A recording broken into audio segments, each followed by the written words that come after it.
एक समय की बात है। एक राजा ने अपने मंत्री से कहा कि मंत्री जी, आपको क्या लगता है, क्या मैं इस नगर का सबसे बुद्धिमान व्यक्ति हूं? अब मंत्री तो राजा के पास नौकरी करता था, तो उसने कहा कि राजा साहब, कैसी बात करते हैं, आप नगर के राजा हैं तो आप सबसे बुद्धिमान नहीं हुए। राजा ने कहा, नहीं मंत्री जी, राजपाट तो मुझे विरासत में मिला है, लेकिन बुद्धि विरासत में नहीं मिलती। सच बात बताओ मंत्री जी, क्या मैं बुद्धिमान हूं? तो मंत्री जी ने कहा, नहीं राजा साहब, आप इस नगर के सबसे बुद्धिमान व्यक्ति नहीं हैं। ये बात सुनकर राजा को थोड़ा सा गुस्सा आया, लेकिन राजा ने गुस्सा किया नहीं, क्योंकि राजा को पता था कि बुद्धिमान व्यक्ति कभी गुस्सा नहीं करता है। राजा ने अपने मंत्री से कहा कि मंत्री जी, तो फिर बताओ कि बुद्धिमान आदमी कैसा होता है?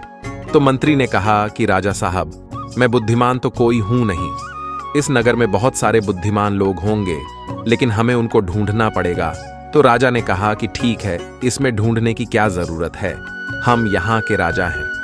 आप नगर में ढिंढोरा पिटवा दीजिए कि जो नगर में सबसे बुद्धिमान आदमी हो वो हमारे राज्य में आ जाए। उसको राजा साहब बुला रहे हैं। ये बात सुनने के बाद मंत्री जी कहते हैं कि राजा साहब, बुद्धिमान आदमी कभी भी अपने आप को बुद्धिमान नहीं कहता है, इसलिए अगर हम डिंडोरा पिटवा भी देंगे तो हमारा महल मूर्खों से भर जाएगा, क्योंकि मूर्ख आदमी ही अपने आप को बुद्धिमान कहलवाएगा और वह अपने आप को बुद्धिमान साबित करने के लिए यहां आकर अनापशनाप बातें करेगा।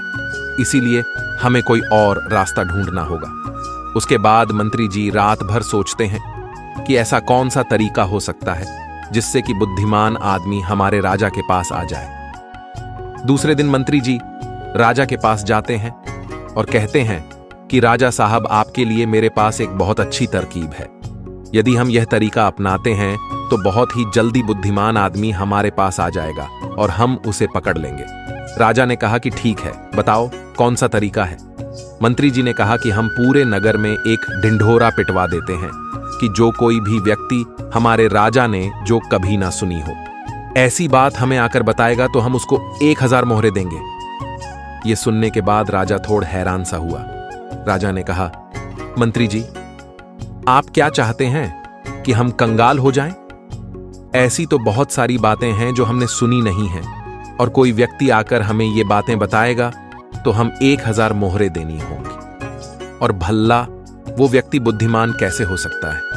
मंत्री जी ने कहा कि कोई बात नहीं राजा साहब, इसका भी एक तरीका है। अगर हमें कोई भी नई बात बताएगा तो हम कह देंगे कि यह बात तो हमने पहले से सुन रखी है, और यदि हम ऐसा कह देंगे तो हमें 1000 मोहरे नहीं देनी होंगी। लेकिन जो बुद्धिमान आदमी होगा वह हमसे कोई नई बात नहीं करेगा, बल्कि वह आदमी मोहरे पाने के लिए कुछ ऐसा तरीका अपनाएगा कि हमारे पास कोई और रास्ता ही नहीं बचेगा और हमें वह 1000 मोहरे देनी ही पड़ेगी। यदि कोई ऐसा आदमी हमारे सामने आएगा तो हम उसे पकड़ लेंगे, क्योंकि वही आदमी बुद्धिमान होगा। उस राजा ने पूरे राज्य में ढिंढोरा पिटवा दिया तो बहुत सारे लोग आने लगे, राजा को नई नई बातें बताते हैं। हर बात को सुनकर राजा यही कहता है कि भाई, ये बात तो मैंने सुनी हुई है। दूसरे राज्यों से भी लोग आने लगे हैं, क्योंकि 1000 मोहरों की लालच में बहुत सारे लोगों ने अलग अलग बातें बताई। कोई आदमी बहुत पुरानी बात बताता तो कोई व्यक्ति बहुत ही दूर की बात बताता, लेकिन हर बात को सुनकर राजा यही कहता कि यह बात तो मैंने पिछले साल ही सुनी है, यह बात तो मैंने अपने पिताजी से सुनी है। ऐसे करते करते बहुत लोग आए और हर आदमी की बात सुनने के बाद राजा यही कहता कि यह बात तो मैंने सुन रखी है। थोड़े दिन बाद एक साधु राजा के दरबार में आता है और कहता है कि राजा साहब, क्या नई बात बताने पर आप यहां पर मोहरे बांटते हैं? राजा ने कहा, हां, हम कोई नई बात बताने पर हम उसको मोहरे देते हैं, लेकिन बात ऐसी होनी चाहिए जो हमने कभी सुनी ना हो। साधु ने कहा कि ठीक है राजा साहब, यह बात मैंने अपने दादाजी से सुनी थी। मेरे दादाजी बताया करते थे कि हमारे परदादा के पास बहुत ज्यादा धन था, और आपके परदादा जो पृथ्वी सिंह थे वह यहाँ के राजा थे। लेकिन एक बार ऐसा हुआ था जो शायद आपको भी पता नहीं होगा। पृथ्वी सिंह जी जब यहाँ के राजा थे, उस समय हमारे नगर में एक अकाल पड़ा था, जिसके अंदर लोगों को बहुत ज्यादा नुकसान हुआ और राजपाट में धन की कमी हो गई थी, और मेरे परदादा के पास बहुत ज्यादा धन था, और आपके परदादा ने मेरे दादा से 2000 सोने की मोहरें उधार ली थी। मेरे परदादा जी हमेशा कहा करते थे कि यदि पृथ्वी सिंह जी मेरे पिताजी को 2000 मोहरे लौटा देते तो हम कभी गरीब नहीं रहते। अब देखो ना राजा साहब, मेरे परदादाजी ने आपके दादाजी की मदद की, इसीलिए हमारे परदादा गरीब हो गए। फिर हमारे दादाजी भी गरीब रहे, हमारे पिताजी भी गरीब रहे और मेरा भी।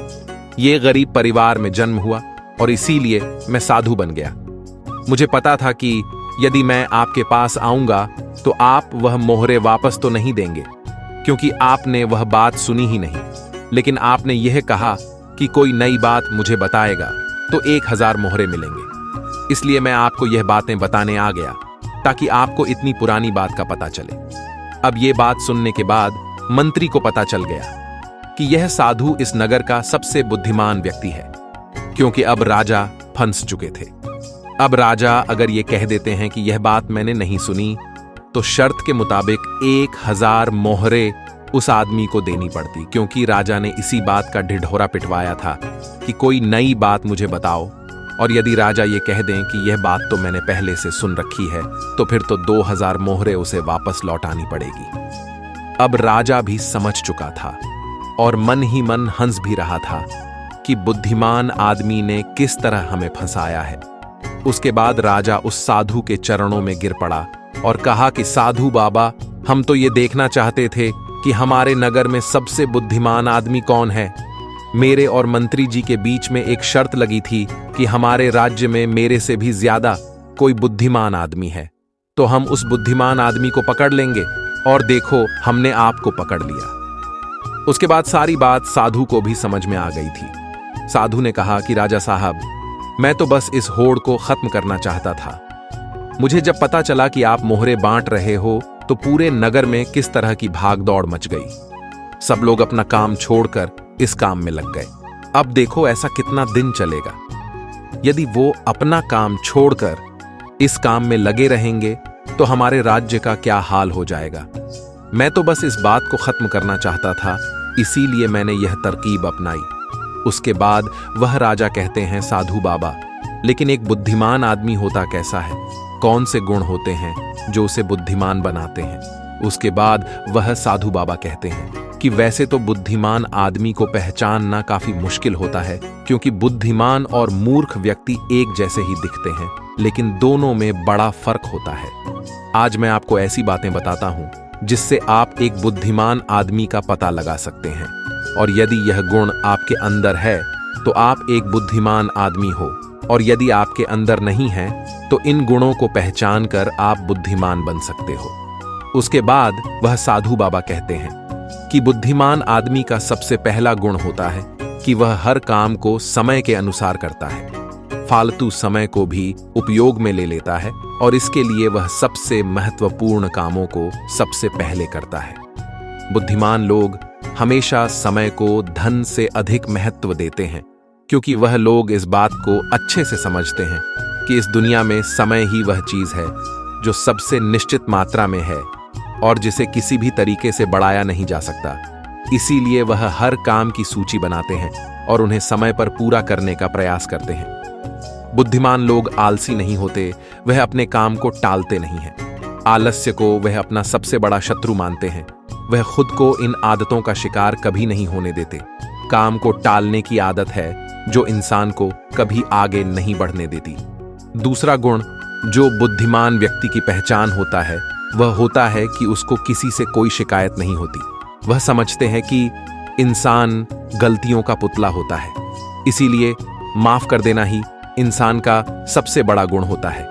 यदि बुद्धिमान आदमी के सामने कोई आदमी गलती भी कर देता है तो वह उसको माफ कर देता है, ना कि उस पर गुस्सा करता है।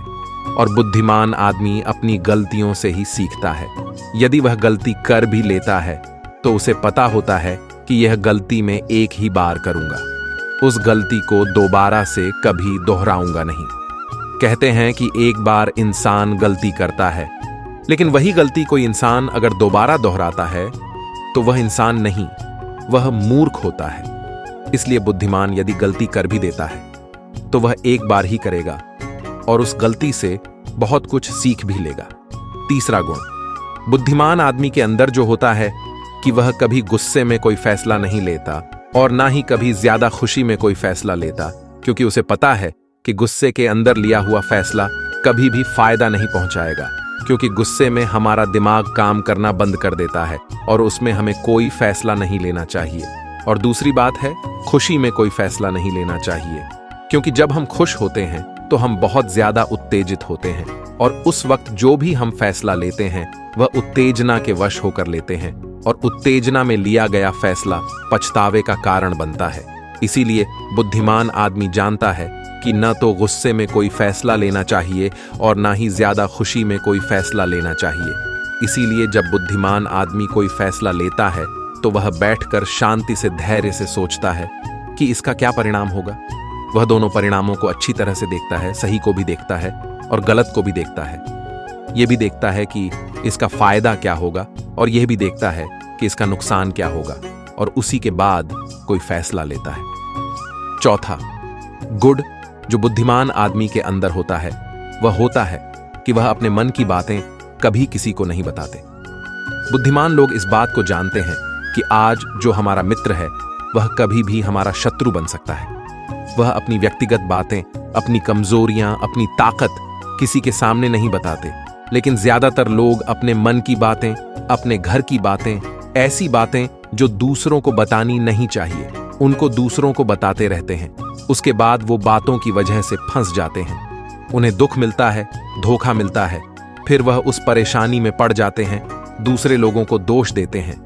इसीलिए बुद्धिमान आदमी ऐसा कभी नहीं करता, क्योंकि उसे पता है कि घर के भेद या अपने भेद दूसरों को बताएंगे तो इससे हमारा ही घाटा होगा, हमें ही नुकसान होगा। पांचवा गुण जो एक बुद्धिमान आदमी के अंदर होता है कि वह सब लोगों से बातचीत करते हैं। ऐसा इसलिए करते हैं ताकि हर किसी का तजुर्बा सीखने को मिल जाए। इस बात को समझते हैं कि किसी भी क्षेत्र का सफल आदमी सिर्फ कुछ ही मिनटों में उन्हें वह बातें बता सकता है जिससे सीखने में उन्हें सालों लग जाते हैं। एक बुद्धिमान आदमी सफल व्यक्ति के साथ साथ उसकी असफलताओं से भी सीखता है और उन सभी बातों पर अमल करता है जो उसके सीखने लायक होती हैं। क्योंकि एक व्यक्ति यदि अपने जीवन में सीखने की कोशिश करता है तो उसकी उम्र कम पड़ जाती है। ये चाणक्य ने भी कहा है। इसलिए हमें दूसरे लोगों से सीखना चाहिए, उनके अनुभवों से सीखना चाहिए, उनकी सफलताओं से भी सीखना चाहिए और उनकी असफलताओं से भी सीखना चाहिए। छठा गुण जो बुद्धिमान आदमी की पहचान होती है वह यह कि यदि वह कोई भी कार्य शुरू करते हैं तो उस कार्य के पूरा होने तक किसी को भी नहीं बताते। लेकिन जो बुद्धिहीन लोग होते हैं वह काम शुरू करने से पहले ही ढिंढोरा पीटना शुरू कर देते हैं। उन्हें लगता है कि हमारी वाहवाही होगी और यही उनकी सबसे बड़ी कमी होती है, क्योंकि यदि हम किसी काम की शुरुआत करते हैं और पहले ही उसका ढिंढोरा पीट देते हैं तो बाद में उस काम के नाकामयाब होने पर हमारी बेइज्जती होती है। लोगों की नजर में हम असफल आदमी की श्रेणी में आ जाते हैं और यदि हम अपने काम को शुरू करते वक्त किसी को उसके बारे में बताते नहीं हैं तो काम पूरा होने पर लोगों को खुद ही पता चल जाएगा और वही लोग बोलेंगे कि यह आदमी कितना शांत है, अंदर से कितना अहंकार शून्य है। इतनी बड़ी कामयाबी हासिल करने के बाद भी इसने कभी किसी को कुछ नहीं बताया और यही लोगों की सोच समाज में आपको प्रतिष्ठावान बनाती है। सातवां गुण जो बुद्धिमान आदमी की पहचान होती है वह होती है कि बुद्धिमान आदमी कभी भी अपने आप को बुद्धिमान नहीं समझता। वह हमेशा शिष्य बनकर रहता है, गुरु कभी नहीं बनता, क्योंकि जब आदमी कोई गुरु बन जाता है तो उसकी सीखने की क्षमता खत्म हो जाती है। वह दूसरों को सिखाता तो है लेकिन खुद कभी नहीं सीख पाता। लेकिन बुद्धिमान आदमी कभी भी अपने आप को सीखने से रोक नहीं सकता। वो जीवन भर कुछ ना कुछ सीखता रहता है, क्योंकि दुनिया में कुछ भी सीखना हो तो हम छोटा बनकर सीख सकते हैं। बड़ा बनकर, अहंकार से भरकर, अपने आप को बुद्धिमान समझकर कोई चीज सीखी नहीं जा सकती है। इसके बाद वो साधु महात्मा कहते हैं कि इसीलिए राजा साहब आपने इतना अच्छा तरीका निकाला। एक बुद्धिमान आदमी को पकड़ने के लिए यदि आप सीधे ही लोगों को यह बताते कि कोई बुद्धिमान हो और हमारे राज्य में आ जाओ तो बहुत सारे मूर्ख लोग आ जाते, क्योंकि बुद्धिमान आदमी नहीं आता, क्योंकि वह अपने आप को बुद्धिमान मानता ही नहीं है। और यह बुद्धिमान आदमी का सबसे बड़ा गुण होता है। आठवां गुण जो एक बुद्धिमान आदमी में होता है वह यह कि बुद्धिमान आदमी अपने हर काम को ध्यान बना लेते हैं। बुद्धिमान आदमी को पता होता है कि दुनिया में कुछ भी संग्रह कर लो। यहाँ पर कुछ संग्रह करने जैसा है नहीं, क्योंकि मौत के बाद हम एक भी सुई अपने साथ नहीं ले जा सकते। इसीलिए वह ध्यान और आध्यात्मिकता को ज्यादा महत्व देते हैं। वह ऐसा तरीका ढूंढते हैं, 9वां गुण जो एक बुद्धिमान आदमी की पहचान होता है, वह यह कि बुद्धिमान आदमी बहुत जल्दी उत्तेजित नहीं होता। चाहे कितना भी बुरा समय हो, चाहे कितना भी अच्छा समय हो, वह स्थिर बने रहते हैं, वह शांत बने रहते हैं, और यही उनकी बुद्धिमानी की सबसे बड़ी पहचान होती है। आम आदमी थोड़ी सी खुशी मिलने पर बहुत ज्यादा उत्तेजित हो जाता है, या फिर थोड़ा सा दुख मिलने पर बहुत ज्यादा दुखी हो जाता है। लेकिन एक बुद्धिमान आदमी जानता है कि समय हमेशा बदलता रहता है। यही समय की आदत है, यही समय की फितरत है। समय कभी भी बदल सकता है। अच्छा समय बुरा हो सकता है और बुरा समय अच्छा हो सकता है। इसीलिए वह दोनों पहलुओं को सोच के चलता है और दोनों पहलुओं से बाहर आकर उन पहलुओं को देख पाता है। तो साथियों, ये वीडियो आपको कैसी लगी? मैं उम्मीद करता हूं इस वीडियो से आपको बहुत कुछ सीखने को मिला होगा। अपनी राय कमेंट बॉक्स में दें। फिर मिलते हैं अगले वीडियो में। जय हिंद।